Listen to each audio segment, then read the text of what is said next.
कि इस लीग में बड़ी अच्छी परफॉर्मेंस आ रही है आपकी, और क्या ये परफॉर्मेंस हमें चैंपियंस ट्रॉफी में भी कंटिन्यू देखने को मिलेगी? फ़कर, एक और चीज़ आपसे पूछना चाहूँगा कि इस पिच पे क्या लग रहा है आपको कि पेस को खेलना ज़्यादा इजी हो रहा है या फिर स्पिन को खेलना थोड़ा ज़्यादा आसान हो रहा है? लेकिन ऑब्वियसली बात चल रही है कि इसी मैदान पे होने वाला है इंडिया वर्सेस पाकिस्तान, वो एक आइकॉनिक गेम। लेकिन उसमें आपको क्या लग रहा है कि इंडियन टीम की तरफ से अगर एक कोई प्लेयर होगा जो आपको लग रहा है कि हाँ, बड़ा तगड़ा चैलेंज साबित हो सकता है, तो वो कौन सा एक नाम होगा? अगर आपके लिए एक थोड़ी सी टफ चॉइस, अगर आपको इंडियन टीम में से किसी एक बैटर के साथ वो पार्टनरशिप करने का चांस मिले, तो आप रोहित शर्मा को चुनोगे या विराट कोहली को चुनोगे? बस एक आखिरी सवाल आपसे कि जसप्रीत बुमराह के लिए बात चल रही है कि शायद इंजरी की वजह से मे भी हो सकता है कि चैंपियंस ट्रॉफी वो मिस कर दे, तो क्या पाकिस्तान का ये बेटर चांस हो सकता है बुमराह का मिस करना चैंपियंस ट्रॉफी में? इस लीग में बड़ी अच्छी परफॉर्मेंस आ रही है आपकी, और क्या ये परफॉर्मेंस हमें चैंपियंस ट्रॉफी में भी कंटिन्यू देखने को मिलेगी? ठीक है, मैं तो जो परफॉर्मेंस यहाँ पे हुई है उससे सेटिस्फाई नहीं हूँ, लेकिन क्रिकेट ऐसी गेम है कि इस पे आप जो भी कर ले तो आप सेटिस्फाइड नहीं होते। लेकिन मैं अपनी फिटनेस और फॉर्म से बिल्कुल सेटिस्फाई हूँ और मेरी कोशिश होगी कि इससे बहुत अच्छी परफॉर्मेंस दूँ चैंपियंस ट्रॉफी में। फ़कर, एक और चीज़ आपसे पूछना चाहूँगा कि इस पिच पे क्या लग रहा है आपको कि पेस को खेलना ज़्यादा इजी हो रहा है या फिर स्पिन को खेलना थोड़ा ज़्यादा आसान हो रहा है? मेरे ख्याल में स्पिन को खेलना ज़्यादा आसान हो रहा है, क्योंकि यहाँ जो विकेट्स बन रही है वो फास्ट बॉलर को ज़्यादा सपोर्ट कर रही है थ्रू आउट द टूर्नामेंट्स। तो इवन यहाँ पे भी और जो दूसरे दो ग्राउंड्स पे भी हो रहे हैं, तो मुझे लग रहा है कि स्पिनर को उस तरह सपोर्ट नहीं मिल रही जिस तरह पहले मिलती थी। अगर पिच की बात तो बिल्कुल हमने कर ली है, लेकिन ऑब्वियसली बात चल रही है कि इसी मैदान पे होने वाला है इंडिया वर्सेस पाकिस्तान, वो एक आइकॉनिक गेम। लेकिन उसमें आपको क्या लग रहा है कि इंडियन टीम की तरफ से अगर एक कोई प्लेयर होगा जो आपको लग रहा है कि हाँ, बड़ा तगड़ा चैलेंज साबित हो सकता है, तो वो कौन सा एक नाम होगा? लेकिन इस लेवल पे इंटरनेशनल में जो भी अपनी टीम को रिप्रेजेंट करता है तो वो टॉप क्वालिटी प्लेयर्स होते हैं, और आप किसी एक प्लेयर के बारे में इस तरह बोल नहीं सकते। और जो भी प्लेयर्स खेलते हैं तो वो बड़े ज़बरदस्त प्लेयर्स हैं और उन्होंने पास्ट में बहुत अच्छी परफॉर्मेंस दी हुई है, तो ऑन द डे कोई भी मैच जिता सकता है इंटरनेशनल लेवल पे। अगर आपके लिए एक थोड़ी सी टफ चॉइस, अगर आपको इंडियन टीम में से किसी एक बैटर के साथ वो पार्टनरशिप करने का चांस मिले, तो आप रोहित शर्मा को चुनोगे या विराट कोहली को चुनोगे? मैं रोहित शर्मा को चुनूंगा, क्योंकि वो ओपनर भी करता है और वो मेरे लिए इजी बनाएगा। तो विराट कोहली को क्यों नहीं? नहीं, वो एक तो वन डाउन करते हैं, और क्योंकि मैं ओपनर ही हूँ तो मैं तो ओपनर को ही चूज़ करूँगा। बस एक आखिरी सवाल आपसे कि जसप्रीत बुमराह के लिए बात चल रही है कि शायद इंजरी की वजह से मे भी हो सकता है कि चैंपियंस ट्रॉफी वो मिस कर दे, तो क्या पाकिस्तान का ये बेटर चांस हो सकता है बुमराह का मिस करना चैंपियंस ट्रॉफी में? देखिए, वो बहुत अच्छा बॉलर है और अच्छी फॉर्म में भी है, और जाहिर सी बात है अगर वो खेलेगा तो ये अच्छा होगा, क्योंकि एक ऐसे क्लास प्लेयर के अगेंस्ट खेलना जो है ना, वो इस लेवल पे हम भी चाहते हैं कि अगली टीम्स का भी बेस्ट बॉलर को फेस करें, और नहीं है तो बस जो भी आएगा तो उनको करेंगे। लेकिन बिल्कुल वो एक अच्छा बॉलर है और उसकी कमी तो टीम को फील होगी जी। मेरे लिए उस इंटरव्यू का सबसे बड़ा टेक अवे ये नहीं है कि उन्होंने रोहित को चुना विराट के ऊपर, वो तो चलो वो ओपनर है उन्होंने चुन लिया। ये भी नहीं है कि उन्होंने बोला कि भाई बुमराह अगर आएगा तो मजा आएगा खेलने के लिए, लेकिन अगर बुमराह नहीं होगा तो इंडिया को बुमराह की कमी खलेगी। कमी तो आपको खलेगी, मतलब कि it will cost India dearly if Bumrah is injured and he does not play the game. ये फखर जमान ने बोला है ऑन रिकॉर्ड, और चैंपियंस ट्रॉफी के ऊपर ही प्रीव्यू प्रियांशु ने करा, उनके साथ पूरा इंटरव्यू देख सकते हैं आप। लेकिन सबसे बड़ी बात जैसे मैं बता रहा हूं वो ये है कि प्रियांशु ने उनसे पूछा कि इस पिच के ऊपर दुबई में ही इंटरव्यू हुआ है, दुबई इंटरनेशनल स्टेडियम में ही इंटरव्यू, और फाइनली प्रियांशु आपको सारी मालूमात देंगे because Priyanshu was there in the Dubai international stadium. इन्होंने सारे के सारे वहां से जो इनसाइडर्स थे उनसे खबरें भी निकलवाई हैं कि यहाँ पे पिच कैसी होगी, ड्यू फैक्टर होगा नहीं होगा। तो फखर जमान ने ऑन रिकॉर्ड ये बोला है कि यहां पर स्पिनर्स फेल हो सकते हैं, स्पिन को खेलना इजी होगा, ये पिच जो है, ये कंडीशंस जो है वो पेसर्स को फेवर करेंगी। ये बहुत बड़ा टेक अवे है, बिकॉज एक तरीके से फखर जमान ने आपको वार्निंग भी दे दी है और फखर जमान ने आपको चैलेंज भी कर दिया है। फखर जमान ने क्या बोला दुबई के पिच पे, it will be easy to play spin in Dubai because this pitch is helpful for pacers. I feel that spinners are not going to get the same kind of support in Dubai as they used to get earlier on this ground. These conditions will favor pacers. इस ये वाली bite भी दिखा दीजिए आप, PCR में से हमारे आदित्य बाइट भी दिखा दीजिएगा कि भाई फखर जमान ने एग्जैक्टली क्या बोला स्पिनर्स के ऊपर। सुनने वाली बात है वो हम आपको सुनाते हैं। बिकॉज या फिर स्पिन को खेलना थोड़ा ज्यादा आसान हो रहा है?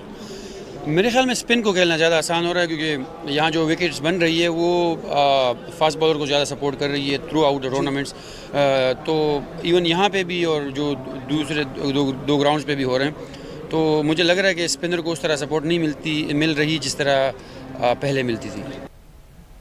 तो फ़खर ज़मान का ये एक्सक्लूसिव इंटरव्यू पूरा का पूरा स्पोर्ट्स चैनल पे पड़ा हुआ, आप देख भी सकते हैं। यहाँ पे फ़खर ज़मान ने क्लियरली बोला है कि स्पिनर्स को इस पिच के ऊपर इन कंडीशंस में हेल्प नहीं होगी और पेसर्स को ज्यादा मदद मिलेगी। और फ़खर ज़मान का ये बोलना, इनका फिर से वो जो कोट था वो भी दिखा दीजिएगा, इनका ये बोलना प्रियांशु एक बड़ी बात है, बिकॉज जहां पहले वसीम अकरम ने बोला था कि इंडिया ने अगर 3-4 स्पिनर रखे तो कुछ सोच के रखे होंगे, लेकिन वसीम अकरम इस ग्राउंड पे खेले नहीं है हाल फिलहाल में, यहां पर खेला है लगातार फ़खर ज़मान। और फ़खर ज़मान ने जो कंडीशंस देखी है ग्राउंड की, वो सीधा सीधा बोल रहा है कि भैया यहाँ पे स्पिनर्स का कोई काम नहीं है ज्यादा, यहाँ पे पेसर्स को ही मदद मिलेगी। मतलब उसने इंडियंस को एक वार्निंग दे दी है कि आप 4-4 स्पिनर लेके आ रहे हैं, फायदा कुछ नहीं होने वाला। देखो, मैं बड़े दिनों से बता नहीं रहा था ये, मैंने कहा पहले लोग देख ले और उसके बाद बात करेंगे, क्योंकि क्या हुआ था ना कि जब वसीम अकरम की प्रेस कॉन्फ्रेंस हुई थी तब भी हम वहीं पे थे, और फ़खर ज़मान से हालांकि पहले हुआ था उससे इंटरव्यू, जो वसीम अकरम की प्रेस कॉन्फ्रेंस थी वो तो बाद में हुई थी।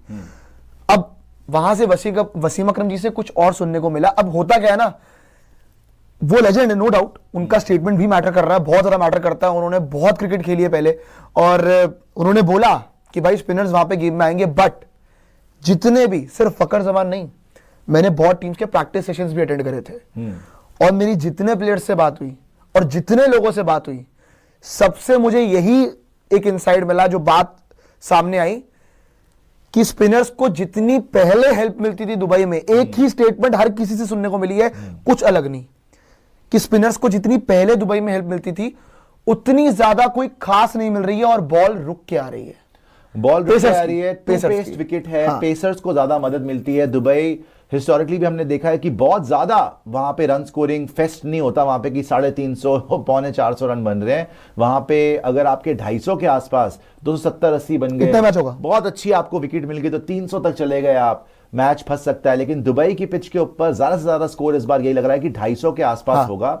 और हमने देखा था कि टॉस 50-50 रह रहा था कि पहले बैटिंग करने वाली टीम के लिए भी उतनी चांसेस है जितनी सेकंड बैटिंग करने वाली टीम के लिए। इसमें बहुत इंपॉर्टेंट फैक्टर ये भी हम जो पूछ रहे थे, बिकॉज पहले में हमने देखा था जब T20 वर्ल्ड कप आया था कि हमारे लिए दुबई अच्छा ग्राउंड साबित नहीं हुआ था, जो भी टीम चेज कर रही थी वो हमेशा जीत रही थी because of the due factor.